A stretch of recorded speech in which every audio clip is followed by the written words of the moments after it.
जो है और भी तमाम दर्शक आ रहे हैं। और यहाँ जिस तरह से भैया का कहना है कि यहाँ आए दिन जो बृहस्पतिवार के दिन यहाँ से 200, 300, 400, 500 की मतलब जो एक अनुमानित होती है, जितने लोग भी आ जाते हैं। हाँ, यहाँ लोग आते हैं और जो है यहाँ सभी देवी देवताओं की जो है प्रतिमाएं लगी हैं। और ये देखिए महापुरुष हैं, जिनको हम महापुरुष कह सकते हैं, कि हजारों वर्षों से जो है अपने जीवन को यहाँ जो है न्यौछावर करके जो उस जमाने को हम बता सकते हैं कि एक दिव्य शक्तियां हैं। जब जिस तरह से महाराज जी ने भी कहा है कि उसका एक व्याख्या और वर्णन किया है कि जमीन आज कहना जो है शायद मुझे स्वाभाविक नहीं लग रहा, एक शर्म सी मुझे लगेगी कि अगर आज इस कलयुग में बताएंगे कि एक दीवार चलेगी तो लोग मुझे मूर्ख बोलेंगे। हाँ, स्वागत में। और अभी ये दिखाने का प्रयास करेंगे, आप देख रहे हैं हमारे फ्रेम में जो ये देख पा रहे हैं, ये इमली का पेड़ है, शायद इमली का पेड़ है। यहाँ धुआं लगता था। जी जी जी। और बाबा जी ने एक डांड उसमें गाड़ दिया। अच्छा। अब वो डांड जो है हरी हो गई है और तब से ये चल रहा है इसमें। अच्छा, ये तो जो जिस तरह से धुनी लगती थी, तो धुनी में जो बता रहे बाबा जी, अब सोच लीजिए वो दिव्य शक्ति का पेड़ आज भी मौजूद है, जिसको जिधर चाहते उधर गिरा देते हैं। अभी एक डांड गिरी थी जी, मंदिर पे ही गिरी थी जी, लेकिन मंदिर का एक ईटा नहीं निकला। और ये बीच में गिरा है, बताए कौन? इसी बीच में गिरी थी और 6 महीने हो गया हो गिरा, लेकिन एक भी ईटा मंदिर का या समाधि का कहीं कुछ गड़बड़ जैसे उठा के रख दे जी। एक बार इधर टूटी थी तो इधर रख दी। तो और ये आप देख भी पा रहे हैं, ये एकदम बिल्कुल, ये देखिए बाबा सुंदर और शाह का यह स्थान है। और जस्ट बगल में देखिए जो उसमें से आहुति के लिए इस लकड़ी को जो है डाल दिया गया था, आज वही जीवित है। और देख पा रहे हैं कि इसकी अभी महाराज जी बता रहे थे 1 साल पूर्व यहाँ एक जो इसकी मोटी सी डाल गिरी है और जस्ट इसी पे था उसका शाखा। और यहाँ से ये देख लीजिए आज भी इस कलयुग में क्या ऐसी जो है अभी दिव्य शक्तियाँ मौजूद है। अरे वो हमारे आवे के बस 4 महीने जी 3 संप्रदाय के लोग यहाँ इनको मानते हैं। अच्छा, तो यहाँ 3 जो संप्रदाय के बाबा जी, मुस्लिम संप्रदाय जी, और विधिचंद बाबा हिंदू समुदाय से, सिख समुदाय से श्रीचंद बाबा जो है इनको उदासीन संप्रदाय के मेन है, इनको भी लोग मानते हैं। तो 3 संप्रदाय की यहाँ आस्थाएं हैं, लोगों में आस्थाएं हैं। ये तपोस्थली है, यहाँ पर मन्नतें पूरा होती है। अगर व्यक्ति श्रद्धा भाव से समर्पित हो करके बाबा सुंदर साई को नियमित कुछ दिन तक अगर 4 से महीने इनकी मत्था टेकता रहे, इनकी अर्चना करता रहे, पूजा करता रहे, वंदना करता रहे, तो निश्चित रूप से उसकी मान्यता पूरी कर देते हैं। ये इनका गुण है।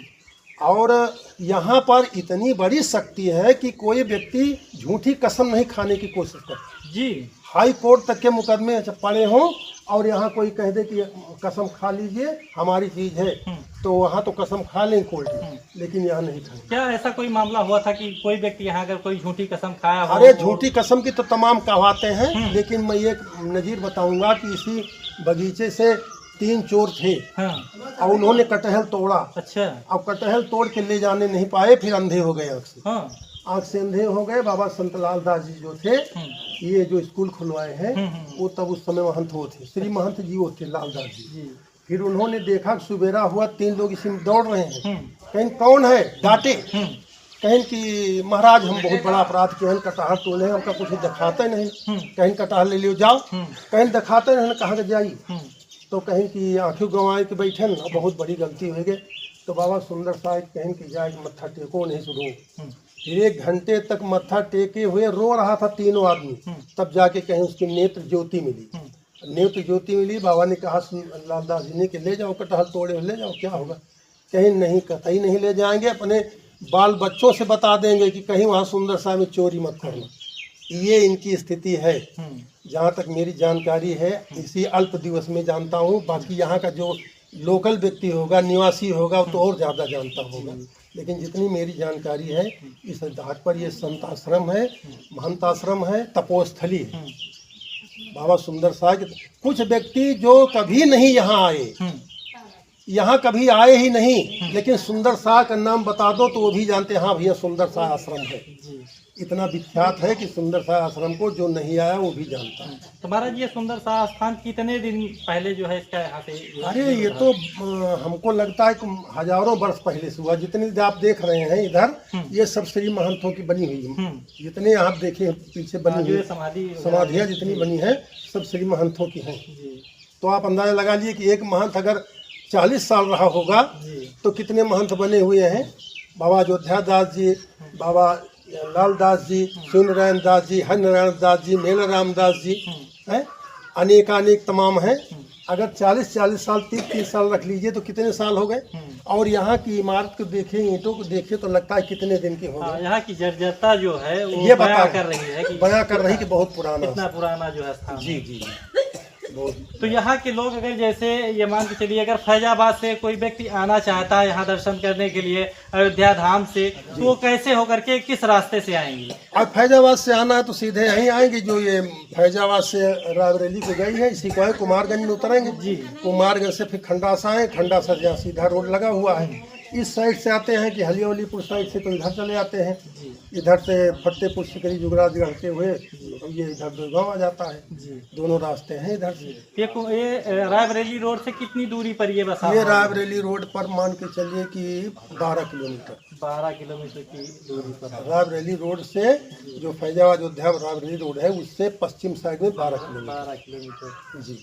तो यहाँ महाराज जी जिस तरह से आप बता रहे हैं यहाँ आने से लोगों की तमाम मान्यताएं पूरी होती हैं, तो यहाँ काफी भीड़ भी होती होगी? हाँ भीड़ होती है। हाँ तो अभी बृहस्पतिवार को ज्यादा भीड़ होती है जी। हाँ क्योंकि इस पर हिंदू मुसलमान सिख सभी लोग आते हैं चादर चढ़ाने के लिए। किसी की मन्नत पूरी हो चादर चढ़ाने के लिए मान लेते हैं, मीठा चढ़ाते हैं, प्रसाद चढ़ाते हैं, तो मन्नतें पूरी होती हैं। इसमें हिंदू मुस्लिम सिख ईसाई सबके धर्म के व्यक्ति आते हैं। सबकी आस्था का केंद्र है ये, सबकी आस्था का केंद्र है। यहाँ कोई जातिवाद धर्मवाद संप्रदायवाद नहीं है, सब लोग यहाँ से प्रेम रखते हैं। यहाँ पर जिस तरह से गीता जी आप आई हैं, यहाँ का स्थान आपको कैसा लग रहा है? बहुत अच्छा लग रहा है सर, हमें यहाँ तो आके इतना अच्छा लग रहा है कि मन कह रहा है हम यहीं आके बस जाएं। और बाबा जी से हमें बहुत पहले से नहीं मुलाकात हुई थी, लेकिन मन में सोच रहे थे कि आज जाएं कल जाएं, लेकिन समय नहीं मिलता था। आज हमारी आकस्मिक इच्छा हुई कि हम यहाँ गुरु जी के पास आएँ, यहाँ का मंदिर जो बना है, जो स्थान बना है, हम यहाँ का दर्शन करें। धन्यवाद सर। ये जिस तरह से आपकी सोच थी और अभी आप रास्ते से आ रही थी तो आपको ये लग रहा था ये देश, ये जिस तरह से यहाँ की आपको झाड़ियाँ मिल रही थी, आपको उससे पहले जब यहाँ आने से पहले ये रास्ता आपको कैसा महसूस हो रहा था कि मतलब क्या लगा था कि इतना सुंदर स्थान पे हम जा रहे हैं और इस झाड़ी और जंगल को देख करके क्या लग रहा था? नहीं, इतना तो मुझे नहीं लग रहा था। ये तो लग रहा था ये कहाँ जंगल झाड़ी में, लेकिन यहाँ आके इतना अच्छा लग रहा है कि हम शब्दों से बयां नहीं कर सकते। हमारा नाम शंभू सिंह है जी, यही गांव के रहने वाले हैं जी, और भारतीय जनता पार्टी से हम लोग राजनीति करते हैं जी। जिला सहकारी बैंक के हम डायरेक्टर भी हैं जी, और स्थान में भी हम लोगों का लगाव है। हमारा यहाँ गुरुद्वारा है जी। तो बड़े भैया, तो ये आप जिस तरह से ये अभी महाराज जी तो हमारे काफी दूर से हैं, थोड़ा सा अब आकर के यहाँ की गद्दी और राजपाट को जो है पूजा पाठ को यहाँ संभाले हुए हैं, तो जितनी आप जो है क्योंकि आपके यहाँ का ये स्थान है काफी जिस तरह से महाराज जी बता रहे हैं हजारों वर्ष पुराना है, तो इसके बारे में हाँ विशेषता से आप बताएंगे हमारे दर्शकों को? बहुत पुराना स्थान है ये। हाँ। और यहाँ के लोगों का धार्मिक भावनाएं जुड़ी हुई हैं। हाँ। हर बृहस्पतिवार को लगभग 200-300 लोग आते हैं। अच्छा। पहले यहाँ बहुत बड़ा मेला लगता था, लेकिन अब तो मेला नहीं लग रहा है, लेकिन आस्था लोगों की वैसे बनी हुई है। लोग हर बृहस्पतिवार माता जी का स्थान बना है, महाराज जी थे बनवाए थे, लोग आते हैं दर्शन करते हैं, मनोकामनाएं पूर्ण होती है जी। चलिए हमारे साथ तमाम यहाँ जिस तरह से अपने दर्शकों को दिखाने का यहाँ प्रयास करें, जिसको आना है वो अयोध्या आए, अयोध्या से आकर के आप जो खंडासा के रास्ते से होकर के आप यहाँ आ सकते हैं। इन्हीं खबरों के साथ नमस्कार, बहुत सुरेंद्र यादव आपका बहुत बहुत स्वागत करते हैं।